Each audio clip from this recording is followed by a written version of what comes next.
નિખિલ હરજીભાઈ નાથાણી 20 જણા જમ્મુ કાશ્મીર એટલે કે શ્રીનગર મોરારી બાપુની કથામાં ગયા હતા. મારા મમ્મી પપ્પા, બેન બનેવી ને આ જે યતીશભાઈ છે એ મારા બનેવી છે ને સ્મિત છે, યતીશભાઈ પરમાર એ મારો ભાણિયો છે. બેને ગોળી વાગી છે આપણે પહેલગામમાં. અહીંયા મારો ભત્રીજો સાથે હતો, એને નજરે આ બધું જોયું છે.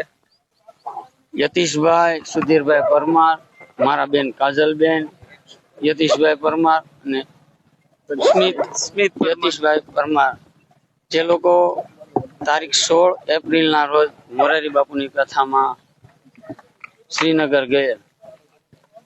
જે લોકો સાઇટ સીન માટે કાલે પહેલગામ ગયેલ, ત્યાં બનાવ બનેલો. કાલ રાત સુધી અમને કોઈ પણ જાતની માહિતી ન હતી, પણ આજ સવારે જે લિસ્ટ આવ્યું એનાથી અમને લોકોને ખ્યાલ આવ્યો કે અમારા ભાણેજ અને સ્મિત અને અમારા બનેવી અતીશ કુમાર ગોળી વાગી છે અને આવો બનાવ બની ગયો છે.